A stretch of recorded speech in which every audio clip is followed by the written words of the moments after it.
말씀 보겠습니다. 우리 사도행전 3장 1절에서 16절까지의 말씀입니다.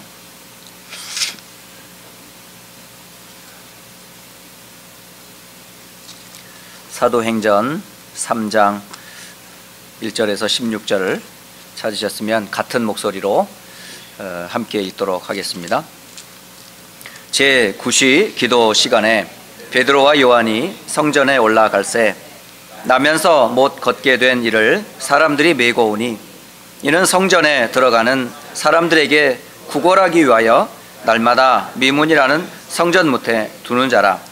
그가 베드로와 요한이 성전에 들어가려 함을 보고 구걸하거늘 베드로가 요한과 더불어 주목하여 이르되 우리를 보라 하니 그가 그들에게 무엇을 얻을까 하여 바라보거늘 베드로가 이르되 은과 금은 내게 없거니와 내게 있는 이것을 내게 주노니 나사렛 예수 그리스도의 이름으로 일어나 걸으라 하고 오른손을 잡아 일으키니 발과 발목이 곧 힘을 얻고 뛰어서서 걸으며 그들과 함께 성전으로 들어가면서 걷기도 하고 뛰기도 하며 하나님을 찬송하니 모든 백성이 그 걷는 것과 하나님을 찬송함을 보고 그가 본래 성전 미문에 앉아 구걸하던 사람인 줄 알고 그에게 일어난 일로 인하여 심히 놀랍게 여기며 놀라니라.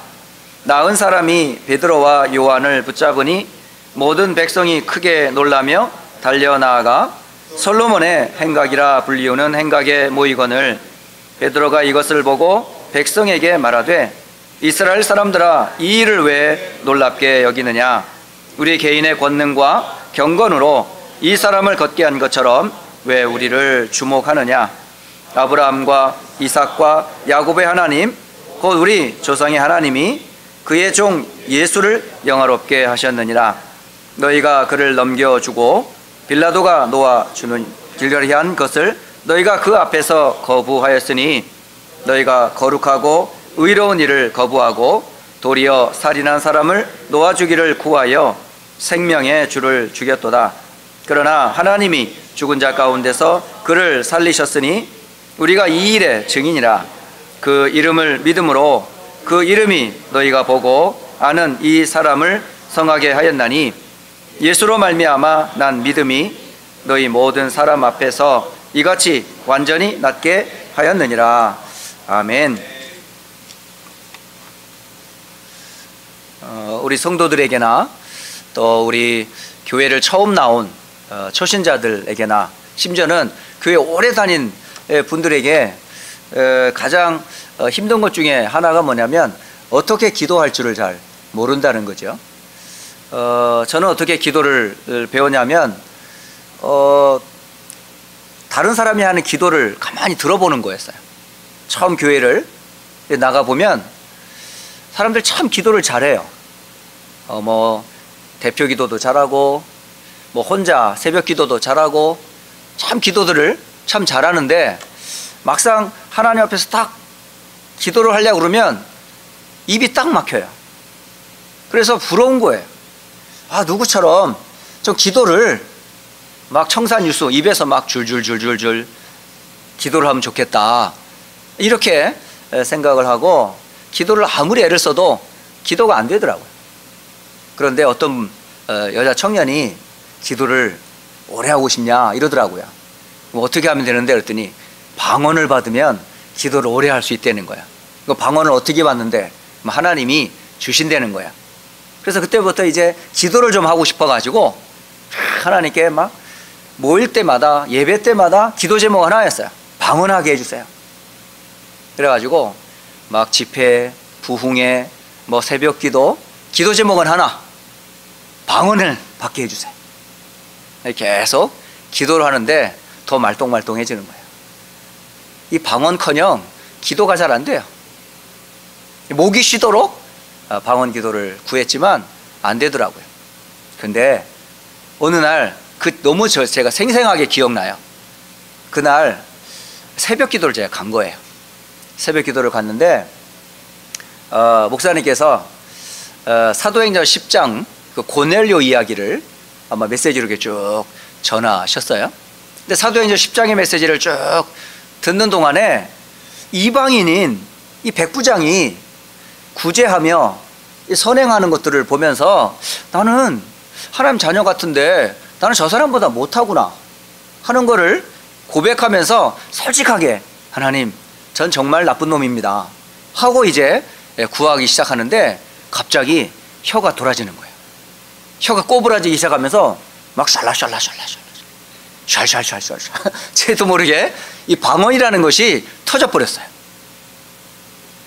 놀라기도 하고 신기하기도 하고 계속 이걸 해야 되나 말아야 되나, 혹시 이거 하다가 그만두면 이게 또 끊어질까 봐 끊지도 못하고 그냥 계속 앉아 1시간을 그냥 막 줄줄줄줄줄 막 기도를 하는 거야. 다른 사람 새벽기도 다 갔는데도 이거 내가 입을 닫으면 이거 방언이 또 안 나올까 봐, 기도를 못 할까 봐 그냥 집을 가지도 못하고 기도를 끊지도 못하고 계속 기도하고 앉아 있는 거죠. 진짜 얼마나 기도했는지 모르겠어요. 그런데 기도를 다 마치고 그래도 집은 가야 되니까 딱 기도를 끊고 딱 마쳤어요. 근데 내가 도대체 무슨 기도를 했는지를 모르겠더라고요. 근데 그때부터 기도만 하면요 막 방언이 터지는데 방언 기도만 하고 싶더라고요. 왜? 기도 오래 하고 싶어가지고. 그런데 놀라운 거는 그렇게 많이 기도하는데 기도 응답이 안 돼. 제 삶은 너무 비참해. 집에 가도 늘 불안하고 학교를 가도 그렇고 직장을 가도 그렇고 너무너무 힘든 거예요. 왜 그럴까? 왜 이렇게 기도도 하는데 왜 이렇게 힘든가 말이죠. 근데 제가 진짜 몰랐던 게 하나가 있었어요. 기도를 아무리 해도, 교회를 아무리 열심히 다녀도, 교회 생활에 여러 가지 직분과 사역을 해도 가장 중요한 한 단어를 몰랐어요. 그 단어가 뭘까요? 그리스도라는 단어를 몰랐어요. 혹시 여기 앉아 계신 분 중에 그리스도라는 뜻을 아시는 분이 얼마나 있는지 모르겠어요. 왜 예수님을 그리스도라고 부르는지 아세요? 저는 몰랐거든요. 6자 이름인 줄 알았어요.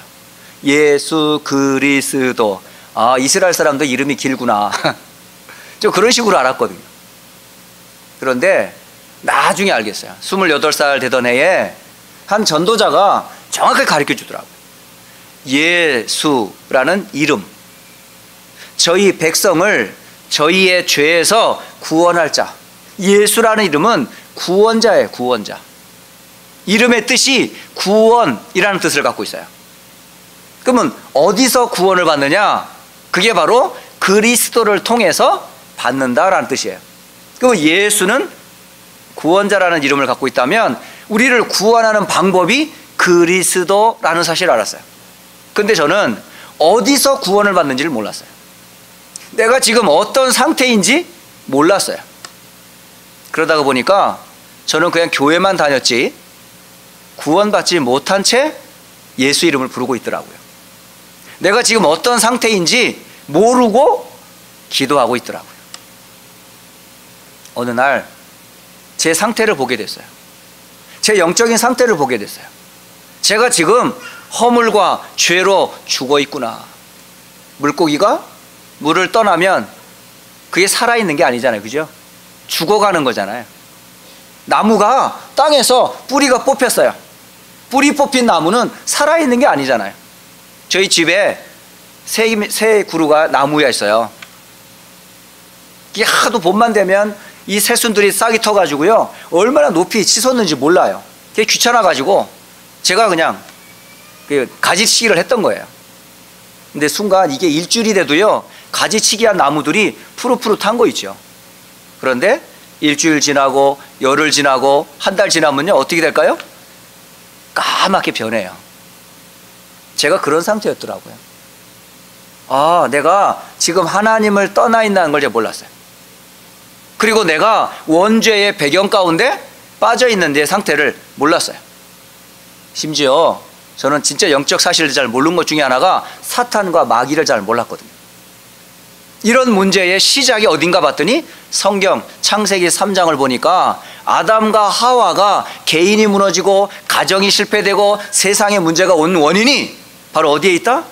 타락한 천사 마귀에게서 시작되어 하나님의 약속을 놓친 결과로 개인이 무너지고 가정이 무너지고 후대에게 계속 재앙과 저주가 일어나는 그 원인자가 마귀인 줄을 몰랐어요.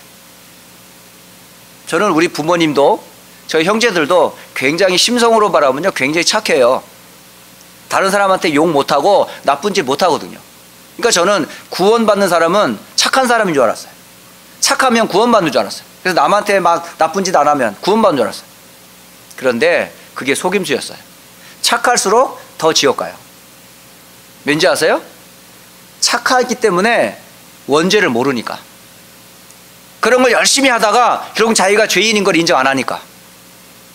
그래서 착한 일을 많이 하려고 했는데 근데 제가 착하기 전에 내가 어떤 상태인지를 모르는 거 있죠. 다시 말하면 원죄, 하나님을 떠난 것, 마귀, 이 문제가 제게 있는 걸 몰랐어요.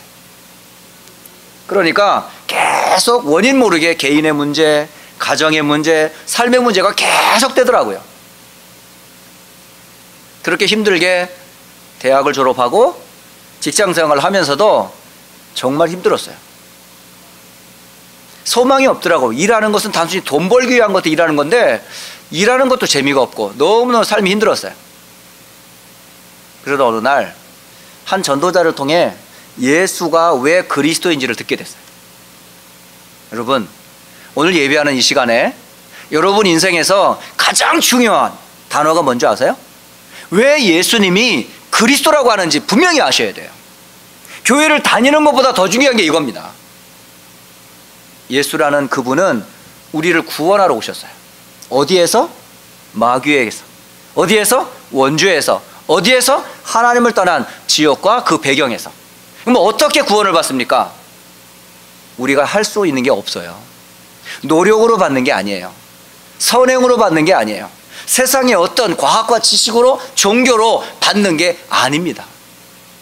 심지어 기독교 집안에서 태어났다 할지라도, 심지어 목회자의 자녀를 할지라도, 심지어 장로와 권사와 교회 성도의 가정에서 태어났다 할지라도 내 인생에 그리스도가 누구인지를 모르면 구원받을 수가 없어요. 종교는 구원이 아닙니다. 그래서 바로 이 죄와 사탄과 지옥에서 나를 건지시려고 누가 오셨어요? 예수님이 오신 거예요. 예수님을 그래서 그리스도라 부르는 거예요. 그리스도는 하나님 만나는 길을 여신 참 선지자. 예수께서 가라사대 내가 곧 길이요 진리요 생명이니 나로 말미암지 않고 아버지께로 올 자가 없느니라. 하나님 어떻게 만납니까? 예수님을 통해서 만나요. 어떻게 죄 용서 받습니까? 모든 사람이 죄를 범하였음에 하나님의 영광에 이르지 못하는데 예수님께서 십자가에서 대속의 피가 제물이 되고 피 흘리는 그 죄로 그 대속의 제물이 되셔서 십자가를 짓고 흘린 피로 인해 우리가 죄 용서를 받게 되는 거예요. 그리고 사망 권세를 잡고 있는 사탄의 권세를 깨뜨리시고 하나님의 아들이 나타나신 것은 마귀의 일을 멸하려 하심이라. 그래서 예수님은 참 선지자, 참 제사장, 참 왕, 이 세 가지를 합하여서 그리스도라 그래요. 그러면 그리스도가 누구예요? 석가모니가 그리스도예요? 아니요. 소크라테스가 그리스도입니까? 아니요. 역사의 많은 영웅 호걸들이 이 땅에 역사를 남겼어요. 근데 그 어떤 영웅 호걸도 원죄 문제, 사탄의 문제, 죽음과 지옥 문제 해결 못해요. 그런데 유일한 분이 한 분이 계신데 그분이 누굽니까? 예수님이 그리스도가 되셔서 이 문제를 끝냈어요. 이 사실을 듣고 마음으로 믿어 입으로 시인하여 구원에 이른다라고 되어 있습니다. 저는 예수님이 왜 그리스도인지를 모르고 근 30년을 살았었어요. 그러다가 예수님이 그리스도다라는 이 소식, 다시 말하면 복음을 듣고 나서 제 인생이 바뀌었습니다. 그때부터 하는 첫 번째 기도가 뭔지 아세요? 하나님, 구원해 주셔서 감사합니다.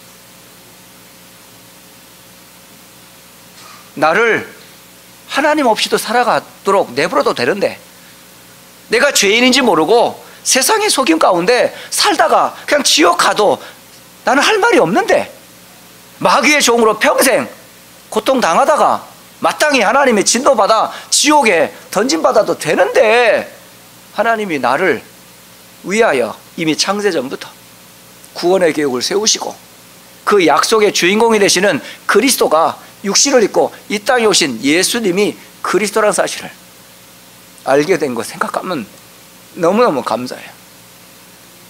제 평생의 감사, 구원받은 거 감사.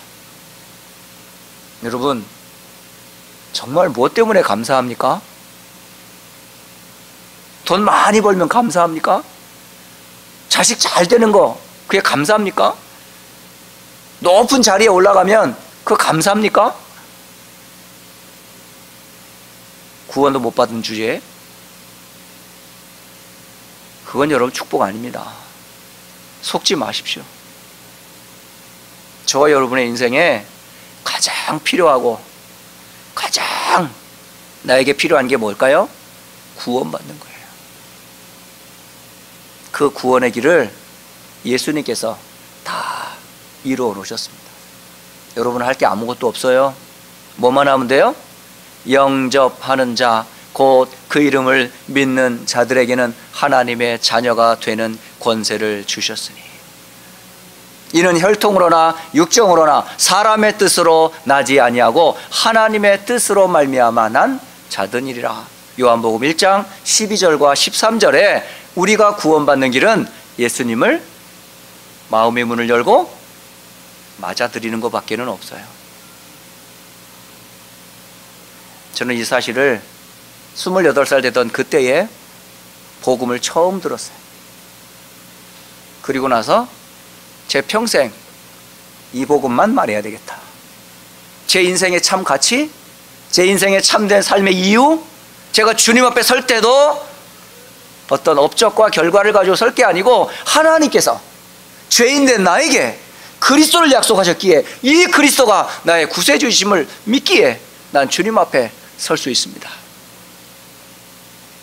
오늘 아침 시편 101편을 제가 아침에 묵상을 했는데요, 이게 다윗이 진 시예요. 다윗이 하나님 앞에서 자기 완전한 자랍니다. 어떻게 이럴 수가 있어요? 다윗처럼 흠 많고 이런 나쁜 놈이 어디 있어요? 남의 아내를 막 탐해가지고 강간하지 않나? 심지어는 그 남편을 전쟁터에 앞서 보내가지고 죽이지를 않나? 이런 나쁜 놈이 어디 있습니까? 그런데요, 그런 사람이 감히 하나님 앞에서 뻔뻔하게 나는 완전한 자입니다, 이럴 수 있습니까?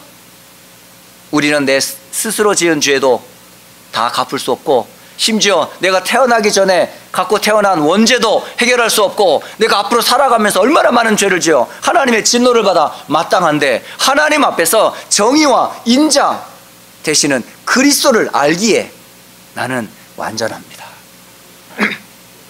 이런 고백을 하더라고요. 여러분, 하나님 앞에서 우리는 완전할 수 없습니다.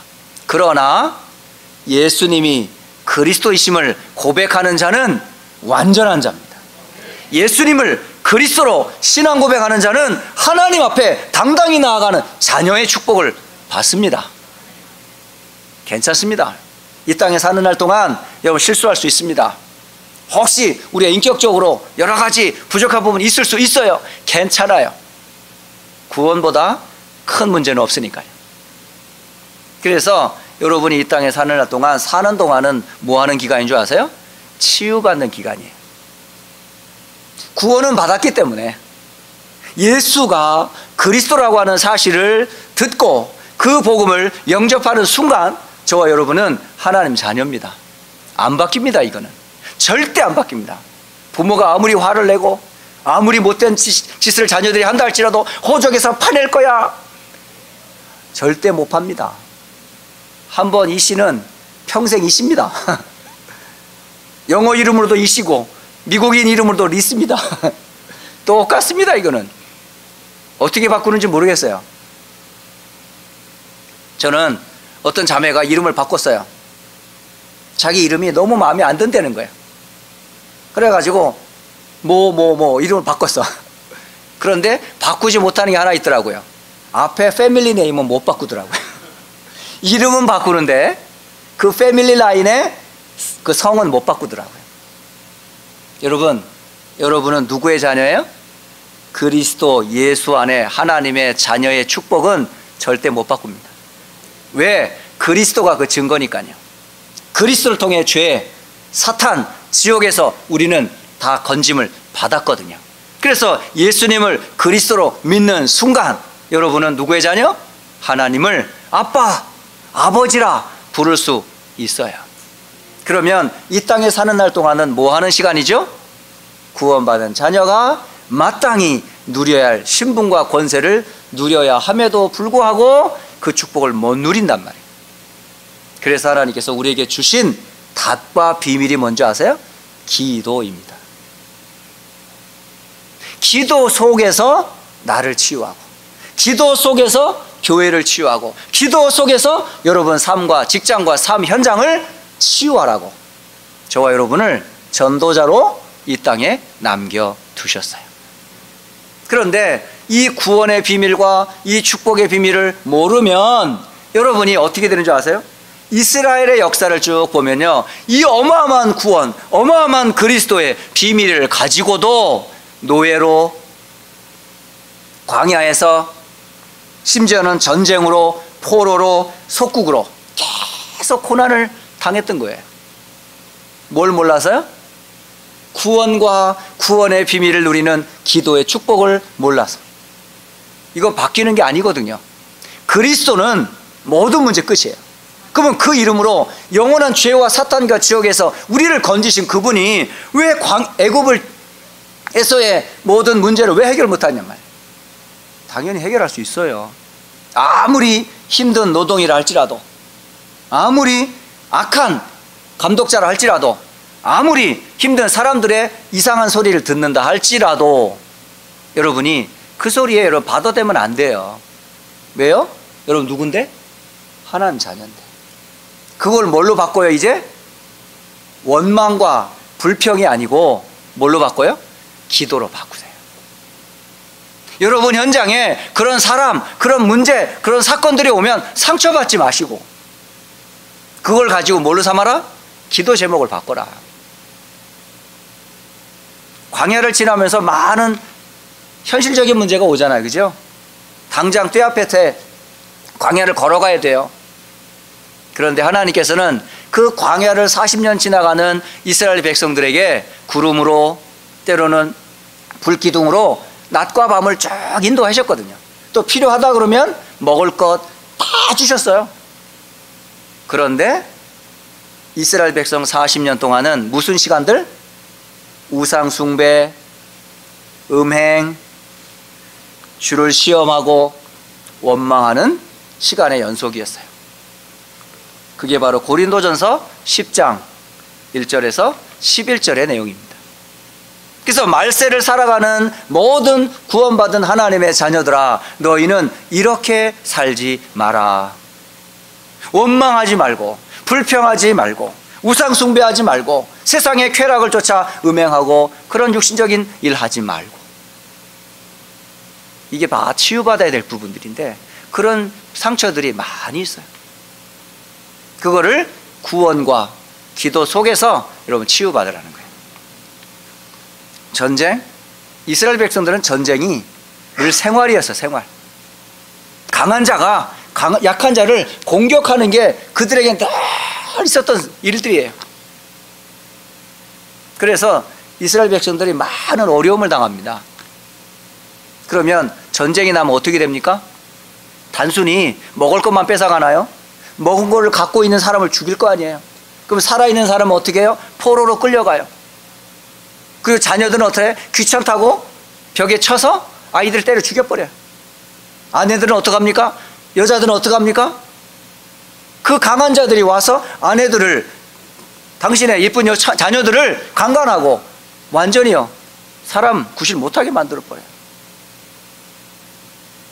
여러분이 영적인 힘이 없으면, 그리스도의 능력과 힘이 없으면 사단의 속임에 여러분이 유린당한단 말입니다.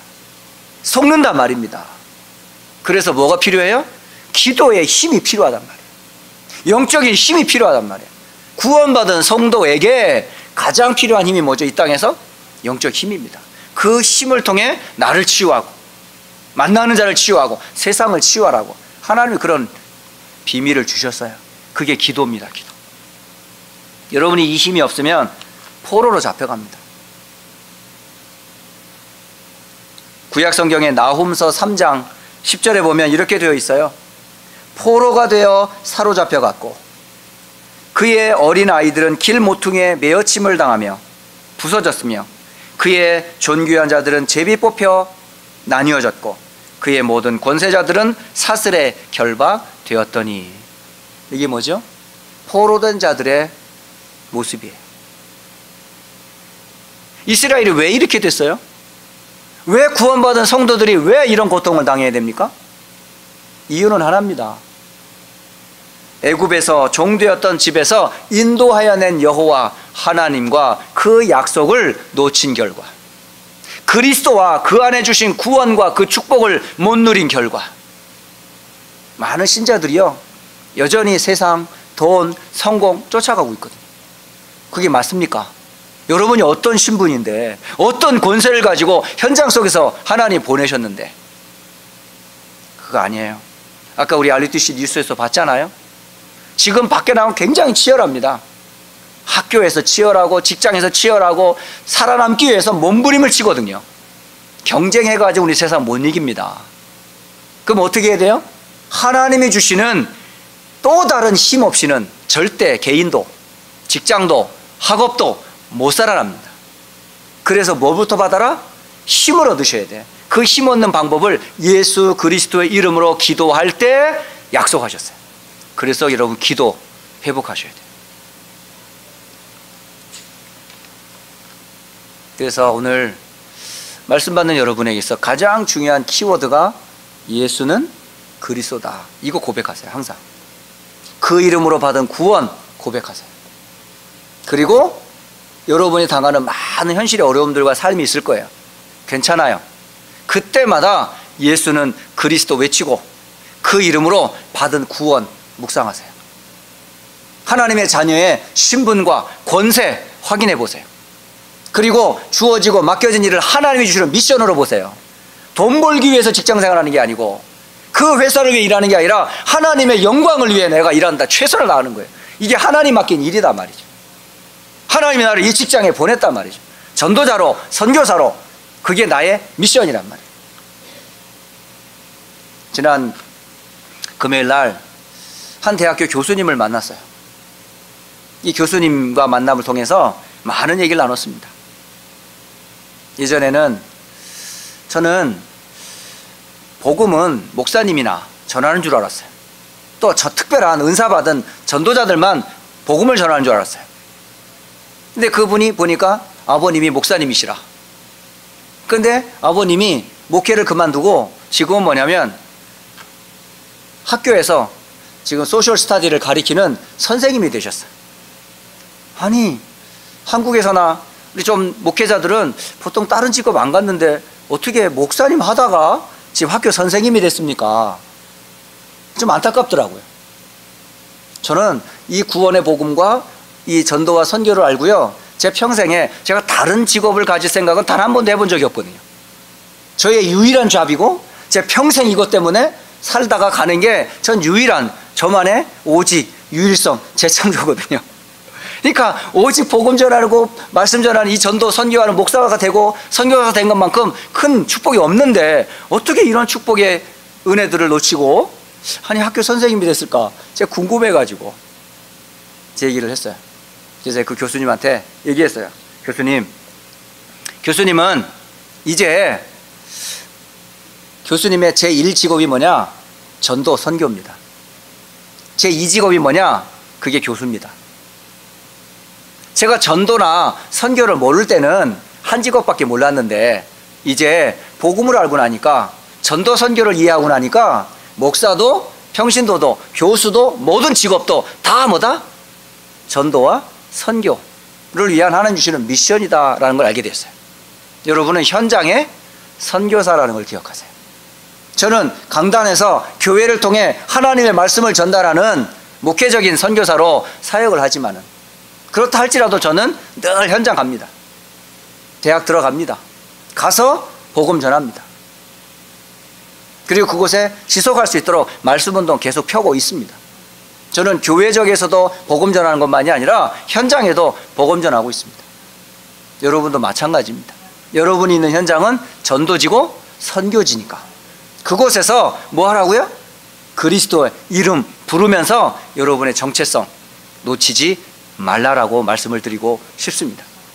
자, 이런 비밀을 가지고 모인 교회가 있어요. 그 대표적인 교회가 성경에 3군데 교회가 있습니다. 그 첫째 교회가 마가의 다락방 교회입니다.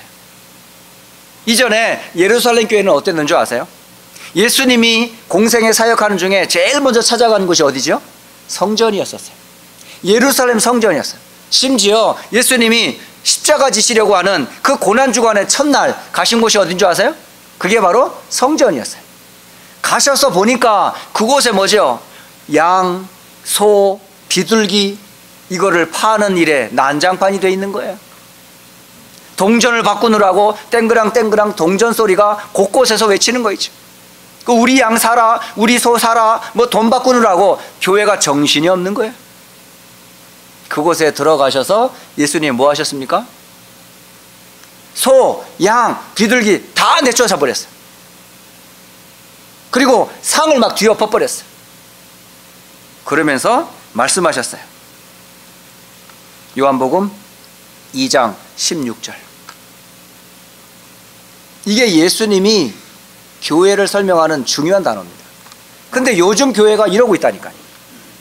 그래서 예수님께서 뭐라 하면 내 아버지의 집으로 장사하는 집을 만들지 마라. 교회를 많은 분들이 비즈니스로 알고 있습니다. 목사도 하나의 직업으로 알고 있습니다. 교회에서 일하는 많은 직원들이 직업으로 알고 있습니다. 아닙니다. 교회는 주님을 섬기는 집이에요. 이 집은 만민이 기도하는 집인데 장사하는 집으로 만들지 마라. 주님이 화를 내시고 그 성전에 있는 모든 사람을 내쫓아 버렸어요. 그리고 누가복음 19장 46절. 너희는 강도의 소굴을 만들었구나. 교회가 강도의 소굴이 됐어요. 오늘날 교회는 어떻습니까, 여러분? 정말 교회 안에서 진짜 복음만 말하고 있습니까? 진짜 생명운동 합니까? 진짜 구원의 복음 외치고 있습니까? 하나님이 왜 교회를 세웠는데요? 왜 하나님이 목사를 세웠는데요? 왜 하나님이 여러분을 기름 부어 장로로 중직자로 세웠는데요? 여러분, 교회는 장사하는 곳이 아닙니다. 교회는 강도의 사탄의 놀이터가 아닙니다. 교회는 만민이 구원받을 복음을 들어야 될 그런 곳이어야 됩니다. 이 교회를 들어오면 살아나야 됩니다. 구원받아야 됩니다. 치유받아야 됩니다. 새 힘을 얻고 사명을 회복하고 현장으로 나아가도록 전도자로 선교사로 키우는 그런 교회가 되어야 돼요. 그 응답을 누렸던 초대교회는 사도행전 2장 1절로 47절. 어떤 교회였었습니까? 오면 기도했어요. 기도해서 뭘 받았어요? 성령이 주시는 힘을 얻었던 교회. 그리고 많은 사람들을 살렸던 전도와 선교로 사람을 살렸던 교회. 하나님의 말씀이 살았고 운동력 있음을 증거했던 그런 교회. 그리고 제자가 일어나고 성도들이 살아나고 경제와 삶을 살리는 그런 교회. 성경적 교회가 이랬어요. 여러분, 휴스턴 안디옥 교회가 이런 교회 되도록 기도하세요. 여러분이 그런 응답에 주역되도록 그렇게 기도하세요. 이런 교회가 어떻게 되는 줄 압니까? 나중에 나중에 진짜 강도의 속을 댄 이 교회는 나중에 어떻게 했어요? 시간 지나고 나면 율법으로 다 바뀌어버렸어요. 종교로 바뀌어버렸어요. 이때에 구원받은 성도가 너무 기뻐서 복음 전해준 사도 베드로와 함께 식사를 한번 했어요. 아니, 구원받은 성도가 복음 전해준 전도자와 식사 한 끼 못합니까? 여러분, 안 그래요? 밥 한 끼 얻어먹을 수 있잖아요. 그런데 그걸 빌미 삼은 거예요. 어떻게 할례 받은 사람이 무할례자인 이방인의 집에 가서 식사를 할 수 있냐? 회개해라, 이런 식이죠. 누가 그랬어요? 베드로가 고넬료에게 복음 전해가지고 그 집에 식사했던 거죠. 구원받은 성도, 이방인 가운데 고넬료가 구원받은 거예요. 그래서 함께 기쁨을 하며 식사했는데 그것을 그 자리에 안 참석했다고 율법을 가지고 정죄했던 바리새인 유대인들. 교회는 그런 것도 아니거든요. 결국 어떻게 됐습니까? 그 교회는 흩어졌어요. 그 흩어진 사람들이 모여서 세워진 교회, 그게 어느 교회입니까? 그게 안디옥 교회입니다. 안디옥 교회는 어떤 교회였었어요? 주의 손이 함께했다, 이렇게 되어 있습니다. 주의 은혜가 보였다라고 되어 있습니다. 그리고 소문이 난 교회다, 이렇게 되어 있습니다. 성도들을 보아하니 전부 하나같이 뭐가 나요? 그들의 삶과 인생에서 그리스도가 드러나니까. 여러분, 하나님의 은혜가 뭘로 보여요? 그리스도가 선포될 때, 성도들의 삶과 인생에서 그리스도가 나타날 때. 아세요? 여러분, 모일 때만이 아닙니다. 여러분 가정에서, 여러분 직장에서, 여러분 학업에서, 여러분 누구죠? 그리스도인입니다. 그리스도를 나타내는 사람들이란 말이에요. 바로 성경적 안디옥 교회는 이런 교회였어요. 교회를 놓고 기도할 때마다 성경에 나타난 안디옥 교회 놓고 기도하세요. 목회자에게서, 중직자에게서, 성도들에게서, 우리 후대인 자녀들에게서 그리스도가 가장 높여지고 가장 고백되어지는 그런 교회. 이게 치유된 교회의 증거입니다. 그리고 세 번째 모델적인 교회가 바로 로마서 16장에 있는 교회 중에 한 교회입니다. 그런데 로마서 16장 17절로 20절에 보면 이 교회가 그러질 않은 거야. 그리스도를 섬겨야 될 교회가 자기들의 배만 섬기며 이익을 챙기는 그런 교회. 그럼 됩니까? 교활한 말과 아첨하는 말로 순진한 자들을 속이는 그런 교회, 이런 교회 되면 안 되잖아요.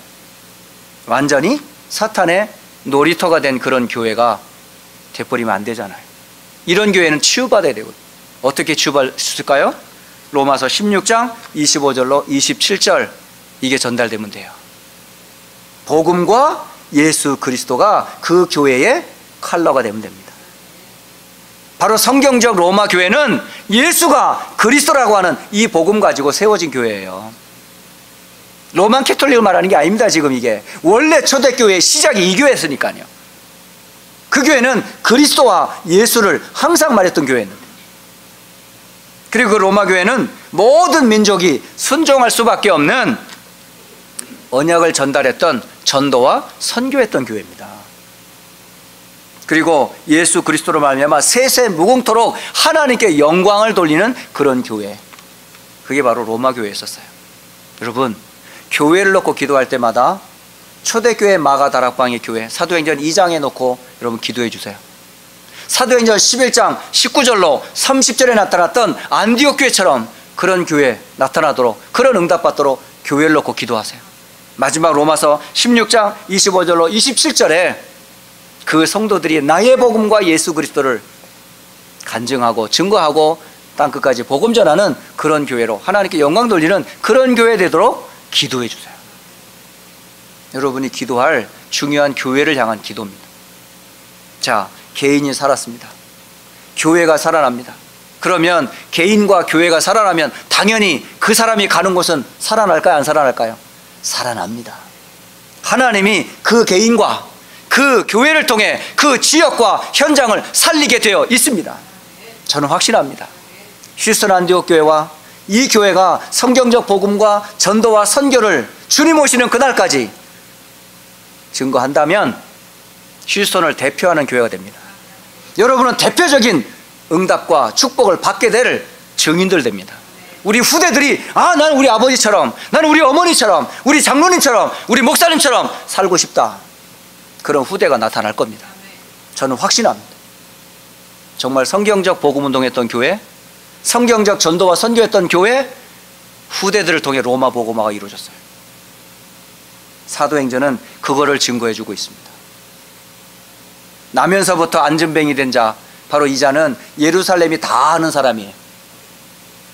근데 은과 금은 내게 없지만 내게 있는 것으로 내게 주노니 나사렛 예수 그리스도의 이름으로 일어나 걸어라, 이 복음 받고 나면서 걷지 못했던 이 안전뱅이가 발과 발목에 힘을 얻고 힘을 얻어 뛰며 찬송하며 성전으로 들어갔다라고 기록합니다. 어떻게 이렇게 될 수 있을까요? 베드로가 전했던 복음, 그 복음 듣고 예수로 말미암아 난 믿음이 이 사람을 치유했다, 이렇게 되어 있어요. 근데 한 사람만 치유된 게 아니에요. 이 사람으로 인해서 5,000명, 예루살렘에 많은 사람이 주께로 돌아와 예루살렘이 치유됩니다. 아십니까 여러분? 한 사람의 증거가 아닙니다. 그 증거로 예루살렘이 살아나는, 치유되는 증거가 됐어요. 사마리아 성은 어땠습니까? 솔로몬 이후 르호보암과 여로보암이 결국은 나눠져서 북이스라엘과 남유다가 갈라지잖아요. 그때 북이스라엘의 수도가 사마리아입니다. 약 1000여 년 동안 남쪽 유다 사람들은 사마리아 사람들을 사람 취급하지 않았어요.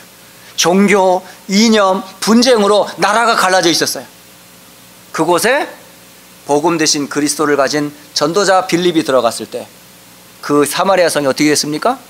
안진뱅이, 귀신 들린 자, 중풍병자가 치유되면서 사마리아 성이 치유됐어요. 이게 증거입니다.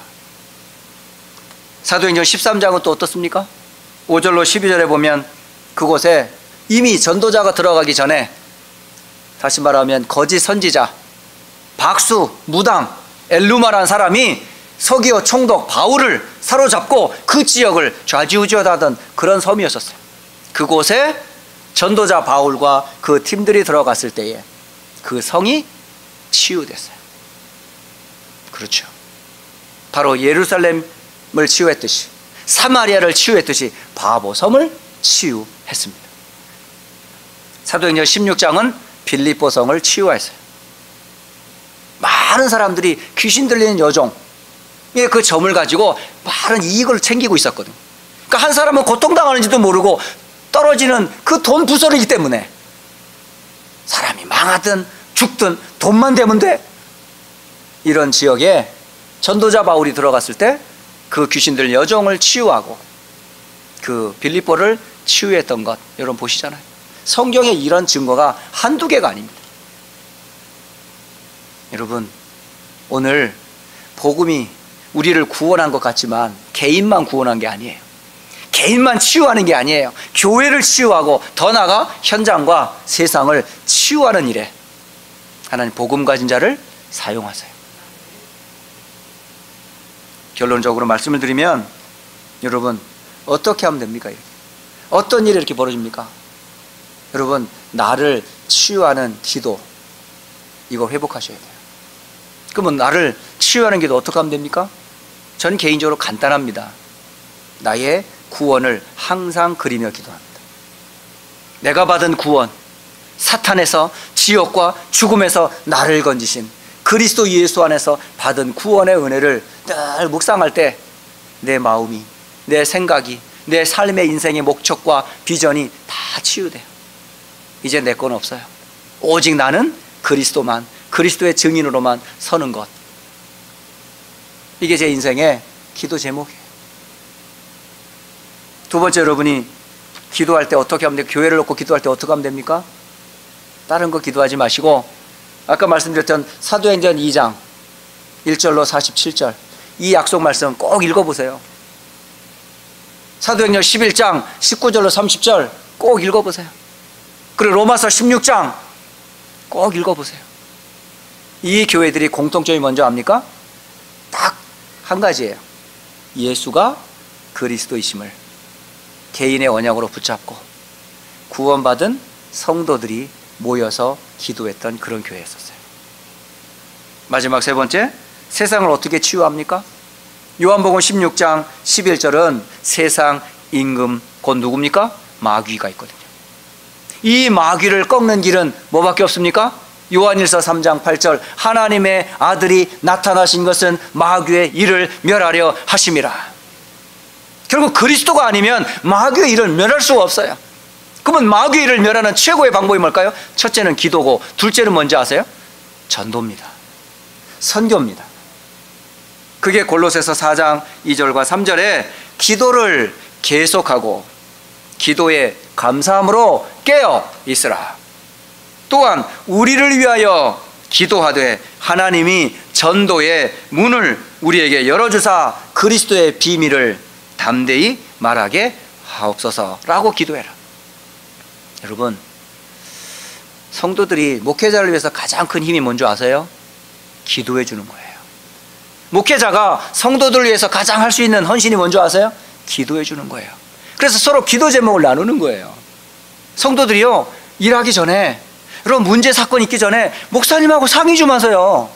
혼자 하지 말고. 제가 여러분 뭐 물건 떼먹습니까? 돈 달라 합니까? 하나님이 저를 세운 이유는요, 말씀 전하고 기도에 전무하라고 이 교회를 세운 거란 말이에요. 제가 해야 될 일은 그거예요. 또 하나, 제가 여러분을 찾아갑니다. 찾아가서 여러분 뭐 할 게 있어요? 저는 여러분을 기도하고 축복할 것밖에 없습니다. 그래서 성도 간에, 목회자 간에 뭘 나눠요? 기도 제목을 나누는 거예요. 랩런트들이 어디 가기 전에, 어떤 일을 앞두고 전에 목사님, 아니면 선생님, 장로님, 권사님 기도해 주세요. 기도 제목 부탁하라니까요. 그러면요, 하나님 반드시 역사합니다. 저는 그래서 세상을 치유하는 기도, 그게 뭔지 아세요? 예수 그리스도의 이름으로 함께 기도하는 거예요. 그래서 오늘 주의 날 예배하면서 여러분, 나를 살리고 나를 치유하는 기도, 교회를 치유하는 기도, 세상과 현장을 치유하는 기도, 어마어마한 능력입니다. 오늘 이 시간에 정말 함께 기도했으면 좋겠습니다. 먼저 함께 이 어마어마한 비밀 되신 그리스도를 나의 주로, 나의 생명으로, 나의 하나님으로 고백하고 이제부터 본격적으로 기도의 응답을 받기를 원합니다. 나를 치유하는 기도, 교회를 치유하는 기도, 세상과 현장을 치유하는 기도, 그런 기도의 사람 되기를 원합니다. 하는 분들은 마음의 문을 여시고 저와 함께 기도하는 시간을 같이 갖고 말씀을 맺도록 하겠습니다. 제가 기도할 때 제 기도를 따라서 함께 기도하시기 바랍니다. 살아계신 하나님, 참 감사합니다. 나는 죄와 사단과 지옥에 있었습니다. 이런 나를 위하여 예수님이 이 땅에 오셨습니다. 예수님은 그리스도이심을 고백합니다. 모든 죄, 사탄, 지옥의 문제를 해결하셨습니다. 그 예수님을 나의 주, 나의 그리스도로 영접합니다. 주의 영인 성령으로 나와 함께하여 주옵소서. 나를 인도하여 주옵소서. 예수 이름으로 기도할 때 응답하여 주옵소서. 치유하여 주옵소서. 그리스도의 능력을 증거케 하옵소서. 살아계신 우리 주 예수 그리스도의 이름으로 기도합니다.